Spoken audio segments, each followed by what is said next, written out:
subhanahu wa ta'ala wi intaliqu jehe ila ma kuntum bihi tukadhibu ko pennuno ɗon ko gowdino ɗon ko to aduna yani jehe to bimanaɗo e oɗo aya nde subhanahu wa ta'ala haalani men wonande ɓen fennuɓe semtunɓe Allah e nelaɗo mum e ñalawma padaɗo wonande yawmul fasli o feññiri ɗo kadi façon goɗɗo e lepte Allah tawi ɗen lepte ne mbemna haqqillaji ina kuluhulik ɗeɗo lepte yani ina dutta kala muhbitin awwabin يعني فأخبر بأنهم يؤمرون بالانطلاق إلى ما كانوا يكذبون به في الدنيا يعني بمبيه جوني بغري باتياك الله ببه آدم غري أميما أدون جتيما يوم القيامة هاي هود بنغدان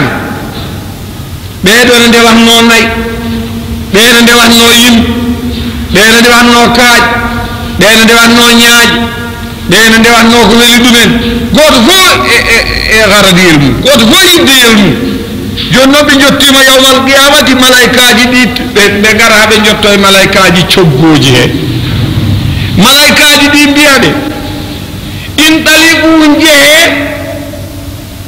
ila ma kuntum bihi tukadibuna ka pennanna ɗon ko jehe ka pennanna ɗon ko nana jehe toon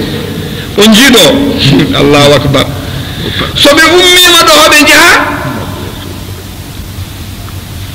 allah wi aɓin taliqu jeeha ila zillin e ndiye ɓuuɓri ila zillin e ndiye ɓuuɓri ndiya ɓuuɓri nana jehe to ndiɗo ɓuuɓri ya muhammad wi salasi shu'ab hodi waɗi pecce tati shu'batun an yaminihim wa shu'batun an shamalihim wa shu'batun min fawqihim siko ɓe ummiwoɓe jaha oɓe toɓɓi ɓuuɓri ndi hen taƴetinde ɓuuɓri ndi heede ɓe junngo ñaama taƴetinde wonde nde heede ɓe junngo nana taƴetinde wonde nde heeda ɓe dow ndeke yo ko bone toɓe nelatoɓe nela koto ɓuri bone bon on gandi bone bonani boni ko koko ɓuri koko ɓuri bone bon ɗum boni goɗɗo wima won ko ɓuri ɗum bon ko ɗum ɓuri bon subhanahu wa ta'ala wi soɓe gari haɓe jottima ɗon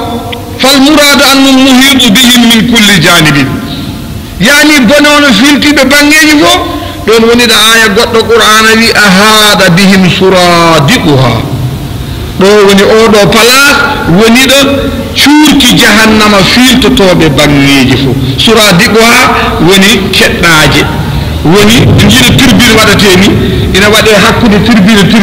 place ɓe wonɓe ga jiyata ɓe wonɓe to ɗum woni surade o nga go heɗɗawa heeda ga go heɗɗawa heeda ga go heɗɗawa heeda ɓe dow allah wiyaɓe la walil ɗum ɓuuɓani laysa bi dhillin fala yaqi min harri dhalika al yawm wona ɓuuɓi de wala yughni min allahab lewlewndu gonduɗon ndu e tampere nguleki gonduɗon ki ndiɗo ɓuuɓri ittata ɗum la yughni min allahi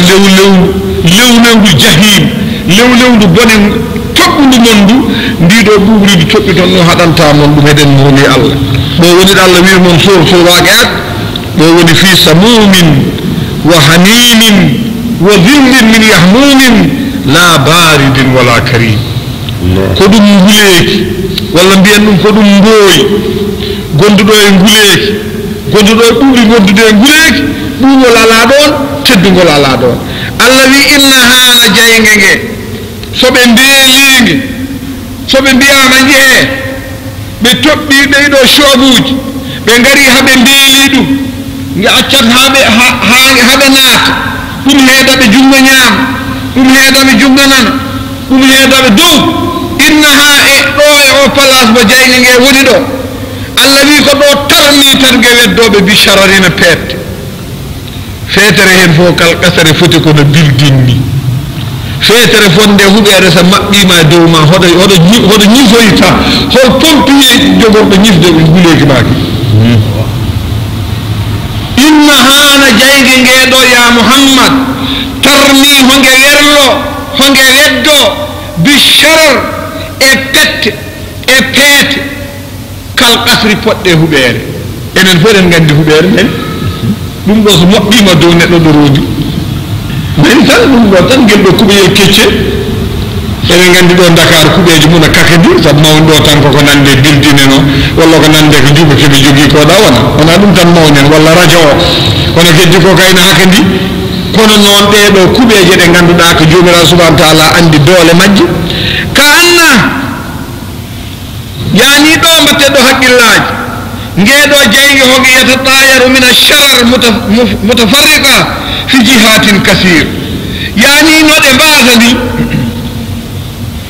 no peete ɗe mbayi sarade mbatte haqqillaaji yani ayeje qur'ana jaata ɓooye ngadda ko wiyete balaga ngadda ko wiyete balaga balaga woni ko no mbiyeten ni ñaamde balaga wa e jangde kono ñaamde waydi hoɗon nganndi aɗa wirto ɗon leegal tan wooda ko nangi hinere ma sonda ko saga ma tan ko jiccaade wona tawana sofi yani balaga wa e jangde kono ñameele mbaadi ni wona ñamde sa meeɗi ko reedu nattan wawnande tan kono ɗo tampata ka waajo ko modde tan wonata jallo forkita tan no moɗa joni noon ɗo no wayi haawnade keɗe no waɗi ɗum o wi jayge nge tarmiyo nge weddo bishararina peete kal qasri ka annahu caragol peete ɗe ƴe peɗe lamɗide ayi peete ɗe no mbaɗata ni tarararata ayi ka annamu ma mbiya caragol peete ɗe o ni peɗe lamɗide mbaɗata ni de o ñiri peɗe lamɗi carorto anndi ko ni peɗe wa tararata ka annamu ma mbiya ɗum yaadi jamala tun ko gelooɗi sufurum keewɗi anndi gelooɗi sine jaha huɗi keewi a anndata koyngal jaawal koyɗe gelooɗi ayi ɗum koyɗe gelooɗi ɗe no keewiri no mbaɗira ni o wi ko noon o waɗiri oɗo misal to araɓeɓe wonnoon ɓe mbaaɓe ɓe paamaani peete wonnoon ɓe keewaani duɗe on waktu ɓe keewaani duɗe wonno ɓe keewaani ko ɓe ndefata ɓe jarata ɓe ƴakkata ko temarojo ɓe jara kosam gelooɗi jooni noon gelooɗi keewɗi siko ndeddiɗo ne jaha koyɗe ɗe a wawataɗe yiidude yi koyɗe gelooɗi a wawata ɗum yiidu ay on paami kalmol koyɗe gelooɗi a wawata ɗum yiidu wan noon no heewi ka annahu ma mbiya caragol peete ɗe fi kulli janib jamalatun ko ɗum gelooɗi sufurum keewi ɗum ɗo eɗen mooli allah subhanahu wa taala wi yani hadihi nnaru yatatayaru mina shararun mutafarriqun fi jihatin kathira كأنه قصر أزما وارتفاع وكأنه الجمال سفر لونا وكثرة وتتابعة وسرعة حركة كرت أي نقول ده بعد ذلك كرت نون تأتي ده ما يعود ما نمود نقطة نتو جم تأتي ده نقطة ما جم ده نفدر ما هو بانج ده نفدر ما هو بانج ده نجوا ودول ما نجوا رداد سبحانه وتعالى يا محمد ويل يومئذ للمكذبين ويل ودني oɗo ñalawma on mba dañaani mbona duñana ɗum ɗeɗo lebte waylun yawmaidin lilmukadibin waylu woodani ñanden on mo ngannduɗa ari oɗo bone yale mum dañaani kakkitowo kole on de dayi durgol ñande heen yani annabaɓe jaɓani ɗum gollal mum allah jaɓani subhanahu wa taala wi o de dari ñande heen bongo allah ruttino sifanomen oɗo ñalawma o ɗaccani de on dani kam ñalawma o ko ɓuuɓri ndi ko ɗum peete ɗe ɓuri kuɓeje mawnude walla heɗe ɓuri heewde million ngeloɓe jahdowo laawol gotol no koyɗe mum foti ni o wi ɗumen oɗo ñalawma keɗe onon julɓe ko hada yawmum la yandiquna hay goto haalta on de mbiɗon oɗon jogii yimɓe toon so ɓe ngari koɓe tottaɓe konngol oɓe kaala haadana oɗo ñalawma ko la yandiquna hay goto ŋappata konngol laya hay goto haalta wala yudanu lahum hay goto hay mumen dokketake autorisation fa yatadiruna sako ɓe dokka ngantu hay ɗum ala a wiyata an tan parenthèse mbeɗa ñaagui en konngol saka dokkeɗa mbaɗa ngan to dañata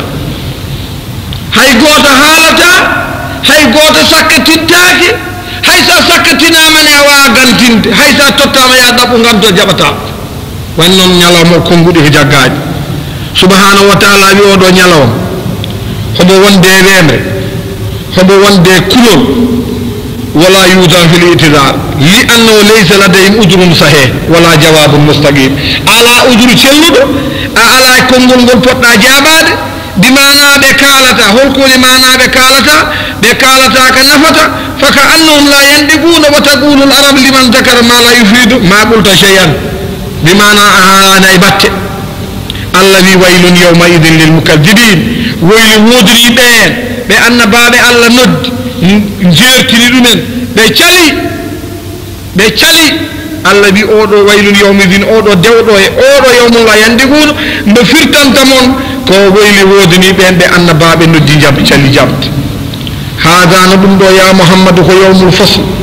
ñalawma ceerugal gonga fenaga jamanakum min pottitini on wala wallina yadinoɓe ɓe fa in kana lakum kay sifoɗon jogui peeje faki duuni pewje ye toɗon jogui peeje jee goto fof addo e feere mum waylun jayge bonge wiyetege wodani yawma idin ñande hen lil mukadibin ɓen yeddu ummital li annahu qad zahara lahum ajzuhum wa butlanu ma kanu alay fi dunya dendagal koɓe mbawno e koɓe kattanno e koɓe joguino e koɓe cuusno fof boni firtima ya muhammad innal muttaqina hulɓe allah ɓe fi zilalin ñande hoɓe gone ɓuuɓe yo allah wanmere mumen innal muttaqina hulɓe allah ɓe fi zilalin hoɓe gone ɓuuɓe wo uyunine calli ndiyam guinenaɓe ne paami ɗum no fewi heccan gueɗe guine woni guine nde haɗa wiye calli ne mbaddi tege ndu ɗon ɓe jiiɗa leɗɗe sappo no dari fof so ari ɗon tawa weedu ndiyam ne wayno ñanden kadi duuɓi 50 e nder Fuuta men hay beɓe hay caalol gotel ɓeɓata ndeɓoloñen ndefa deppoloñen so ari ɗo tawa ɗo liikon tatoña ɗo torɓaɗa jagga e allah wi de yawmal qiyamati tan nanaten to ko taki ɗum wel ndeke yo eɗen ɗo poti andude ndeke ko taki aljanna wel aljanna heew ndiyam ndeke kala ɗo ndiyam ala jamala ɗon yaani kala ɗo nanɗa ɓuuɓri ala jamala ɗon le waɗi noon kala ɗo ɓuuɓri ala leɗɗe ngala ɗo kala ɗo leɗɗe ngala ɓuuɓri ala ɗo kala ɗo jamala ɓuuɓri ndiyam ala ɗon leɗɗe ngala ɗon ɗum taki subhanahu wa taala wi hulɓe allah ɓe hoɓe gone ɓuuɓri ɓuuɓde hoɓe gone nokkuji tiiɗ hoɓe gone cahal fi dilali l asjar wa dilali l qusur hoɓe gone ɓuuɓeje leɗɗe e ɓuuɓeje kuɓeje lorlo nguleeki heɓataɓe lorlo jangol heɓataɓe bi khilafi l kafirin ene luuri joni aya yawtuɗe ɗo ɗoɓe mbiyanoɗo fi dilli zi salasa shu'abin la dalilin wala yughni min allahi kama taqaddama allah wi oɗo aya to suratu yasin so a jeehi toon moon taw toon allah ne wiyen hum ɓeɗo hulɓe allah wa azwajum e hono maɓɓe kala fi dilalin ala larayi koɓe gone ɗen diwaji muttaki'una ɗum hoɓe tuggi soganeji goto fof no waɗi ni no wiiti tuggata sogon tan ko beltiɗo hono gujjo ni on men nande gujjo no waɗi ala sa dañtani ni lalortoni ko beytiɗo poftiɗo ni allah wi fi dilalin ala larayi ko ni hoɓe tuggi sogenaji goto fof ne yewtida e sehil mum hoɓe kuccidiri allah wi o fawake ɓe gaddane ɓiɓɓe leɗɗe e façaŋaji mum mimma yastahuna koɓe tuuya kala koɓe meeɗi yidde saabu wonko garata e jeere jiya ɗum a wawa ɗum sodde haɗa wona hen ganal lemƴiɗo ha maaya meeɗani ɗum toon noon koɓe gaddanteno ko koɓe gaddante koɓe ñaama ɗum hoɓe tuuyano ɗum ɓe mbawa ɗum dañde on noon koko yeeyateno ɗo noon hande mbuɗa ala a tattit tan sa jooɗi a siggi sogon a heɓat ina fotema sa darima ina fotema saɗa yana wondema sa ɗanima ina timma sa haftima toon ɓi adama jogori ñabde an so allah jaaɓi so ɓi adama naati aljanna ko nden durat tawde wiyetake addu wecci tesanam kilo kañum kam ko jogui tan koke gasata ko famɗi fof ko neɗɗo dañi miskin allah poɗɗo galas en dañata ko fote sénégal ma dañ ɗum wuuro jogorani ñamde banan Allah akbar goto ko yo fatni jëm goto burmude taw goto hen subhanahu wa ta'ala wi kulu ñame Allah wi abe non bismillah ñame washrabu njare hani an yo wontan mon jam yo bubon bima kuntum ta'malun deke yo hebat dum kadi ko gol bima kuntum ta'malun ndeke koko baɗanno ɗon ta aduna joɓa ɗon ɗo ko amal ko golle gaddi ɗum fona min ko mbi kaari he yo Allah ko moƴƴata enen kam ken yaafa biduni amal golle ngala enen ken yallaɓe enen en gandi enen ken yimɓe kaari he mala to bima kuntum ta'maluna ko mbaɗan ɗon jamma ñalawma ko ɗum woni hande ñammina ɗon ɗo jarɗon ɗo hande nosɗon ɗo hande ko jiɗɗon ko on mbawana hebde Allah wi hande noon keɓe yo ɗuɗon kadi wontana mon jam hay goto reedum dogata hay goto musitake reedu hay goto aretake tension hay goto aretake jabet hay goto aretake distance siri manda no mbiyeton ɗum ni reedu salinde doglu tan du yindu darata ka wonti bone ɗum fo ala hen a hattata ko a fiipata ko a ɗojjata hay hunde ɗum tagi subhanahu wa ta'ala e simore arore nde joni subhanahu wa ta'ala no sifo toon ya Muhammad ñali jiɗon aljanna jiyon ko yo ko ñaɗen jiye ton ko yo aduna yoɗani ko Amérique may ko ko golle puy so hendu mawɗo wirtima ɗum tan kon wonata ko wurade wi e dogue subhanahu wa ta'ala wi men ɗo innana minen ya Muhammad kadhalika ko ni najidi min jaɓatal musinina moƴƴinɓe golle mumen aduna moƴƴinɓe golle mumen fof ko ni aya goɗɗo wi inna la nudi ajra man ahsana amala kala mbaɗɗo ko moƴƴi min jeɓata ko waɗi ko waylun yawma idin lil mukaddibin wayli woduni dendagal ɓen fennuɓe ko Allah habri ko e teddugal wonande ɓeɗo hulɓe Allah e ko jogori teddindeɓe ko yawmal qiyamati Allah Allah joni tan e weltini men ni tan o ruttiti kadi e bandiji ayno qur'ana waɗata ɓe o addirinoɓe ɓe o waɗata peete mbaɗe huɓere o ruttita maɓɓe ga dendagal kefeero e façon mu kala so yiɗi o wona mushrik so yiɗi o inde mushrik tan inde mushrik bi o Allah e kaari on woni mushrik yen ñallo barke Allah barke kaari on ko jeygo yahat tan ko tuubani yalti en gila mayani ko jeygo yahat bismillah mbaɗen faate yo barke kaari cuure walla yawɓene juuro yo genale ina ɗaɓɓa e genale he barke maayi hen tuubani ɓe woni mushrikinen ɓe goni ɗum dewa Allah hoɓe mbadda hoɓe piri goɗɗum e mbadde Allah ɓeɗo e façon mumen kala ɗo ɓe mbawi wonde guila ñade ɗum tuggi ha yawmal qiyamati e dendagal façon kefere e façon kefaragal mu kala e dendagal façon candalagal e ɗogal tolni kala e dendagal mawna kinare e ɓurnare e ƴufde e ɗoɗo tolni kala ɓen fof so guure ɗum amma yen Allah wiyata ɓe aduna ko kulu ñaame woto matta uyo yani noose ñaame noose goto fof yo wakka weli ɗum kulu ñaame woto matta dakmita ɗe yo saf yo wel si ko refti ko hen moƴƴani on jangi ko refti ko hen subhanahu wa ta'ala wi innakum mujrimuna ko mbawɗo wonde fof ko on saay saay en yo tan ngol konngol wawi ñaame beltude kono ko on saay saay holko watte saay saay holko watte ñaame beltude kono ko on saay saay en yeto wi kulu watamata ɗum noon kadi ko gali galla wi kulu baqiyato ajalikum ko hedde laje mon ko ñaame ɗum dakmita ɗe keddi koye gurdam mon saabu ko seeɗa wasanastanna bikum sunana man qablakum mamin dewnu mon ɗo min jawni kaccoraji mbaɗe mamin dewnu mon en yani so man tagamna minum bi kufri wa takzimi li rusulina waylun yawma idin lil mukadibin wayli woduni ɓen jooɗiɓe palni pittali mumen ɗeɗo lebte duumiɗe wonande bitta mattu il qalil tawi koye aduna tan ñamata e ganduɗa ya Muhammad wa ida qila lahum soɓe mbiyama irka'u ndukƴe bimana irka la yarka'un bimana ɗo sika e luttima e adab e haala arab tan ko safata ko ɗo andi ko julde kono haqiqa o ko ibudullaha wa ati'uhu waɗi noon ko ɗum yankinare ko jabde wonde maccuɗo Allah waɗi noon mawno kiniɗo jaɓata turade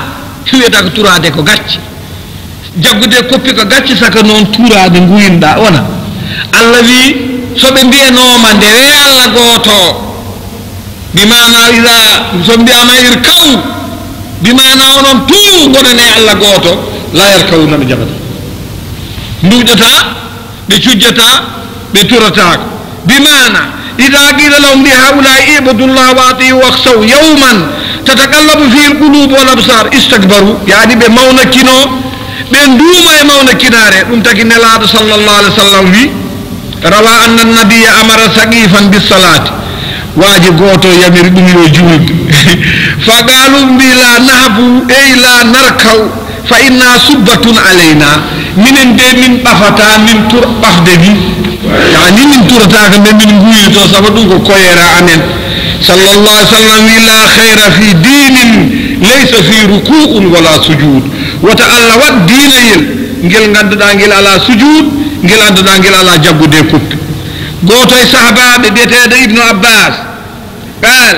إنما يقول هذا في الآخرة حين يدعون إلى السجود فلا يستطيعون ni yimɓe ɓe jogori wi'edeni koɗo ɓe jotti yawmal qiyamati ɓe mbiya yoɓe cujju tanka ɓe gowana ɗum to aduna to ɓe jogorani ɗum wadde waylun yawma idin lil mukaddibin woyli woodani ɓen ɓe ganduɗa ɓe cali jamiroje Allah woyli woodani ɓen ɓe ganduɗa hoɓe ɓatto kaɗoje Allah qur'ana aremo batte haqqillaji ko moƴƴi simone nde ɗa gasirta ɗo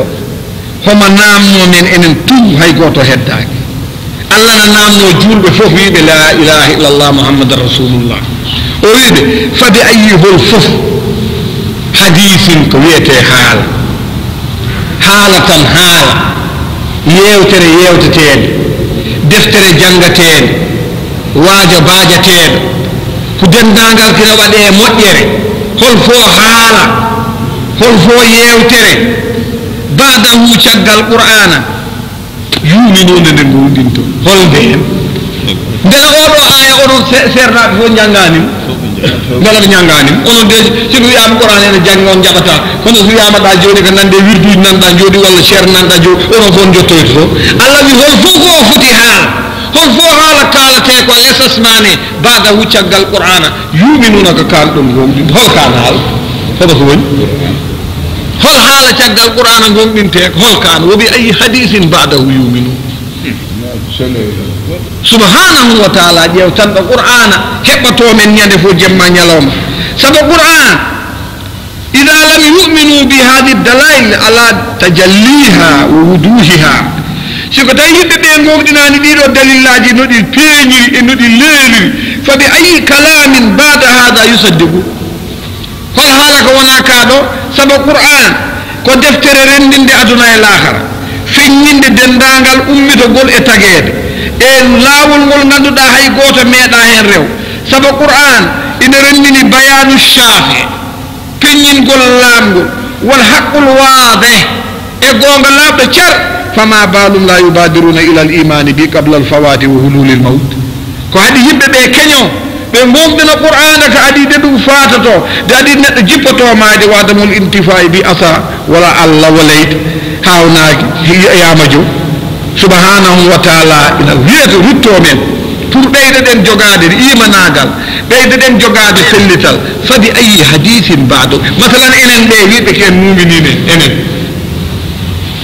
ɓe ɗo wiɓe ken mumininen masalan enen wala non mbiɗo ona mbiɗa gen wahidine joni noon fadi ayi hadisin baadahu yuminuna hol haala ko qur'ana haalani salawatullahi wa salam alayhi wurdane ka maydane ko holko kanɗen gonɗinde enen eyi hunde kanen darata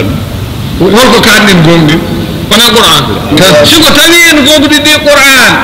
siko tawi qur'ana e hokki yamirore ñalawma kaarijo hande ko inde ko haɗi men wadde no nde wi kede ɗo ambatte haqqillaji kadi qur'ana ka lita dabbaru ayatihi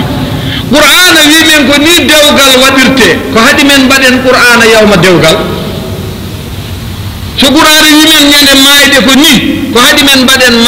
qur'ana yawma mayde so qur'ana wi men ko ni koddijo waddate ko ni bandiraɗo waddate ko ni ndi ni yamiri ni jamaji kulla sey ko ni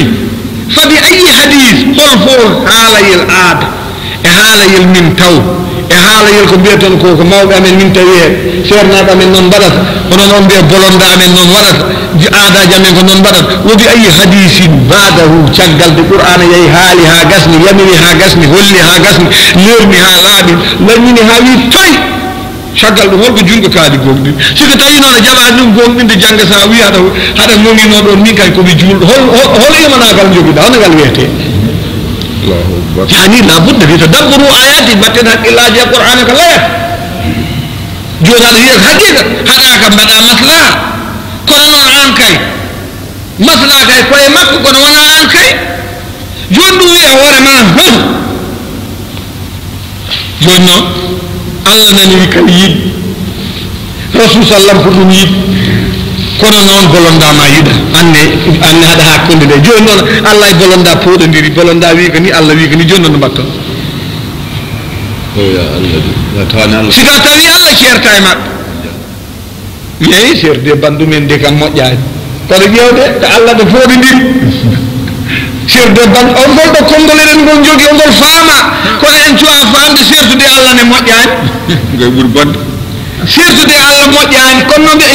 nedde woppata bandu men joni non bande na Allah podondiri bande ndido koyngal teet Allah ne wi ga e dande teet tambe jaggi joni non baddata Allah Allahu akbar ay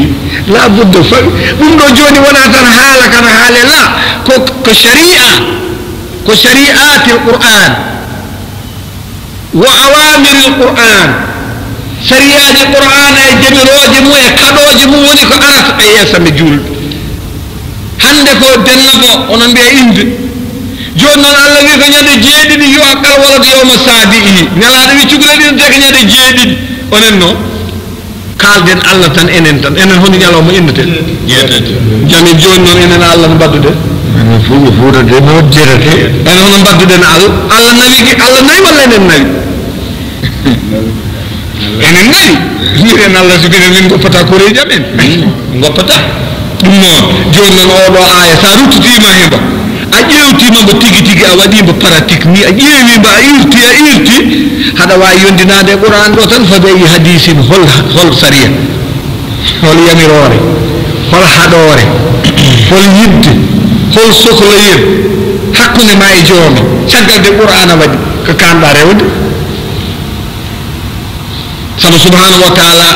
oɗo aya qur'an hadith muhammad sallallahu alaihi wasallam nelaɗo wi la yuminu ahadukum hatta yakunu hawahu tabi'an juma jiito bi hay goto mon jaɓantake ko juul so wona yiddeyel mum sukki ko gaddumi ko hay goto mon wona la yuminu ahadukum hatta akuna ahabba ilay nelaɗo wi hay goto Allah jaɓanta dina mum sona min nelaɗo mi ɓurana ɗum min nafsihi e hoore e ɓiyum e baamum e yummum e leñol mum tout holko qur'an wiyen la tajidu qawman yuminuna billahi wal yawmil akhir yuhadduna man hada Allah wa rasulahu walaw kanu aba'ahum a dañata jaɓɓe Allah mum ɓe peccuma e babiraɓe mumen sa wi tan ɓe mbaɗat kono noon kala tawtuɗo baaf mum tawti leñol mum tawti bolondamum kañum wona mama wona qur'an wimi ɗum noon fadi ayi hadisin ba'dahu yu'min ko kam enen ɗo mbawno wadde conférence wona bismillahi rrahmani rrahim subhanahu wa ta'ala wi Allah wi ya Muhammad hal ko gongo ata ari alal insani bi adama goran hinun min ad-dahr lam yakun shay'an mazkura Allah wi ya Muhammad hal oɗo bimana ko gonga bimana qad ko gonga ata ari alal insani e dow neɗɗo kala hinun waktu zaman min addahre oɗo aduna lam yakun bi adama wonani shay'an hunde mazkuran andande siftortede haalatede tawi neɗɗo ala aduna o yeehi ha ɓadatti welede ɓi adama yaɓɓade dow ndi leydi kono ya Muhammadu ɗe jiyami ha jinmi yo ɓi adama woni ɗo Allah wi siko tawi en ƴeewi oɗo aya yani bi adama wonani ɓandu fortilandu yani turaban wa tinan neɗɗo nder wonno ko leydi ko loopal ko ɓakkere la yuskar hay goto anda ɗum